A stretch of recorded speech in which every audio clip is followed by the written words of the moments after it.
भी कंट्रीब्यूट कर लूंगा कि ऐसा ना हो। हाँ ना हो। मतलब मैं भी ये महीना कंट्रीब्यूट कर लूंगा बैरिया वाले घर में कि कुछ हिस्सा मैं भी दे दिया करूंगा अगर मास पे ज़्यादा बटन पड़ रहा है। हुसैन सफदर ने बाजी के बाद अब बेचारे मास को भी एक्सपोज कर दिया।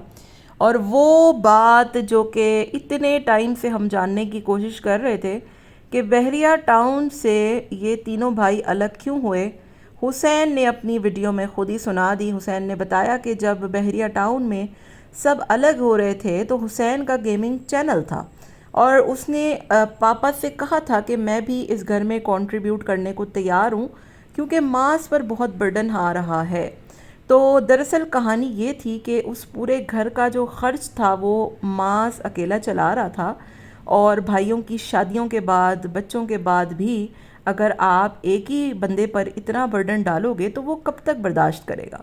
तो हुसैन साहब ने बाजी की और मोमिना की लड़ाई के बाद अब माँ सफदर के ऊपर बर्डन की दास्तान भी सुना दी। फिर कहते हैं कि कमेंट में लोग ऐसे बोलते हैं तो वैसे बोलते हैं। भाई कमेंट में लोग कुछ और भी बहुत कुछ बोल रहे हैं, यानी कि जो आपका ये घर से शिफ्टिंग का ड्रामा है वो बिल्कुल ही मतलब ड्रामा ही है। तो उस पर तो आपने कोई बात नहीं की। हाँ अलबत्ता इस पे आपने ज़रूर बात कर दी कि मोमिना और बाजी की लड़ाई, हालांकि इस चीज़ पे इतने कमेंट नहीं थे, लोग इसको बस तफरी में ले रहे थे क्योंकि आपने खुद कहा कि हमने सोचा था तो बाजी ने रूम बना लिया तो ऑब्वियसली लोगों का माइंड तो वहाँ जाएगा। एनीवेज इन दोनों की ड्रामेबाजियों पर बात करेंगे और अपने कंटेंट के चक्कर में ये पूरी फैमिली को एक्सपोज कर रहे हैं, इस पर भी बात करेंगे। हेलो जी, अस्सलाम वालेकुम। आई होप कि आप सब बिल्कुल ठीक ठाक होंगे। अल्हम्दुलिल्लाह से मैं भी बिल्कुल ठीक ठाक हूँ। वीडियो स्टार्ट करने से पहले तमाम लोगों से मेरी रिक्वेस्ट है, चैनल को सब्सक्राइब करें, वीडियो को ज़रूर लाइक करें। पहले खुद अपने घर के तमाशे बताओ, दिखाओ और लोग उस पर बात करें तो फिर गुस्से हो जाओ। हुसैन ने जैसे ही अपने घर शिफ्टिंग का ड्रामा किया और 50 रुपये वाली ओवर एक्टिंग की जिसमें रोना धोना खूब मचाया, हालांकि माज ने जो किया, माज जिस तरीके से रो रहा था वो बिल्कुल जेन्युइन एक्टिंग थी। और इन लोगों की कमेंट बॉक्स में पूरा भर गया कि भाई तुम झूठ कहते हो, कभी कहते हो गाड़ी बेच रहा हूँ, कभी कहते हो कि व्लॉगिंग छोड़ रहा हूँ, कभी मतलब घर छोड़ रहा हूँ, कभी दुनिया छोड़ रहा हूँ। तो ये मतलब अजीबो गरीब है। बहुत से कमेंट ऐसे थे लेकिन इन्होंने इस कमेंट पर बात ही नहीं की, इन्होंने उस कमेंट पर तवज्जो ही नहीं दी। हाँ जहाँ पर मोमिना की बात आई, मोमिना को जहाँ पर चित्रोल लगानी थी कि मोमिना और बाजी की लड़ाई हो गई, वहाँ पर पूरा इन्होंने रुदात सुनाकर मोमिना से 50 घंटे का लेक्चर दिलवाया। और आंटी भी हंस रही थी। अच्छा मुझे ना इनकी वालदा बड़ी पसंद है, मतलब वो इतनी काम इतनी पॉजिटिव बंदी है, वो हंस रही होती है हर चीज़ में कि भाई अच्छा भी बोल देंगे लोग, बुरा भी बोलते हैं, मतलब बंदा ऐसा हो यार। सीरियसली मैं इनकी मदर की ना बहुत बड़ी फ़ैन हूँ। लव यू आंटी, आप बहुत चिल हैं, आप बहुत अच्छी हैं। और वाकई में यार मतलब इनके दोनों के ही मतलब मदर और फादर दोनों बड़े चिल बंदे हैं और ऐसे ही होना चाहिए लाइफ में।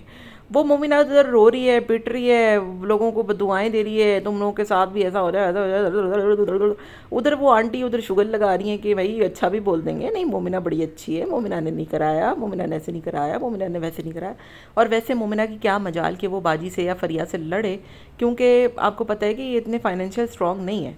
और मोमिना वैसे भी, मोमिना के मुंह में ज़ुबान ही नहीं है भाई, मोमिना बड़ी अच्छी बनती है। अगर मैं जेनवनली बात करूँ तो लोगों ने अगर बात की भी है, लड़ाई की या फिर हमने कोई वीडियो बनाई भी है तो वो सिर्फ एज अ मतलब एंटरटेनमेंट के तौर पे थी, मजाक के तौर पे थी।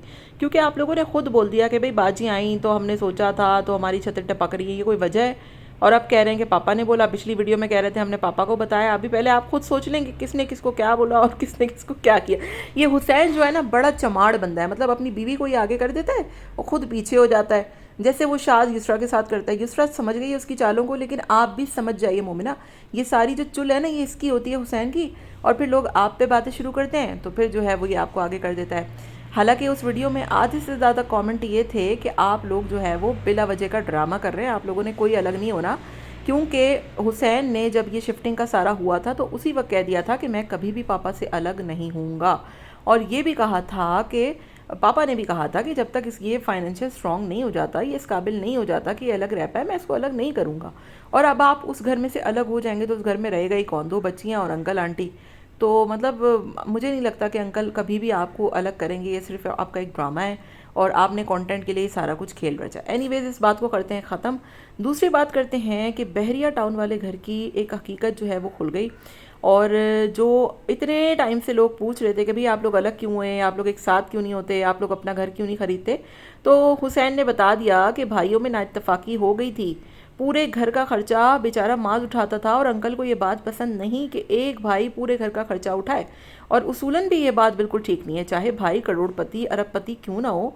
दिस इज़ नॉट फेयर कि अगर कोई अपने भाई, सारे भाई अपना कमा रहे हैं तो इस तरह तो कोई भी अपने पाँव पे कभी खड़ा हो ही नहीं सकता। तो वाकई में सैल्यूट है अंकल को कि उन्होंने इतना ज़बरदस्त फैसला किया और उसी वक्त अलग करने का फैसला किया कि उनको नज़र आ रहा था कि मास पूरे घर का किराया भी उठा रहा है, खर्चा भी उठा रहा है, बच्चों के भी उठा रहा है, तो वो कब तक बेचारा ये सारा कुछ करेगा। इसी वजह से उन्होंने इन सारे भाइयों को अलग किया कि कल को अगर कोई लड़ाई झगड़े होते हैं तो फिर ये भाई एक दूसरे की शक्ल भी देखने के रवादार ना हो, तो बेहतर है अभी हंसी खुशी एक दूसरे के साथ अलग हो जाए।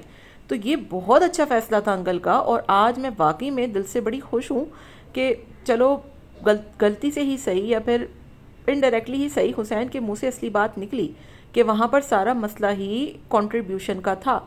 और जब सारे भाई अलग हो रहे थे तो हुसैन ने ऑफ़र की थी कि मैं भी पैसा देने को तैयार हूँ।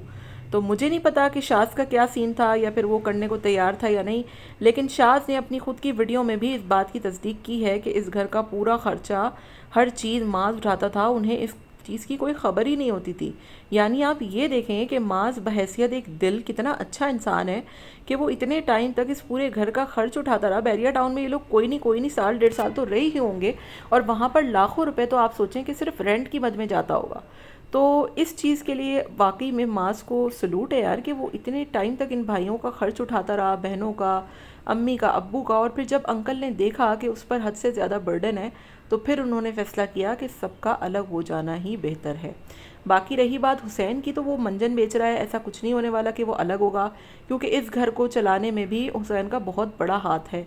ऑब्वियसली सारे खर्चे ग्रोसरी वगैरह हुसैन ही करते हैं। अब जब वो अलग जाएगा तो वहाँ पर तो डबल खर्चे होंगे उसके, तो ऐसा हो ही नहीं सकता। ये सिर्फ एक ड्रामा है, ये सिर्फ जो है एक ड्रामेबाजी चल रही है इनकी। बाकी देखते हैं ये कब तक चलता है और क्या होता है। मिलते हैं नेक्स्ट वीडियो में। आपको वीडियो पसंद आई हो तो लाइक कर दीजिएगा, चैनल को भी सब्सक्राइब कर दीजिएगा।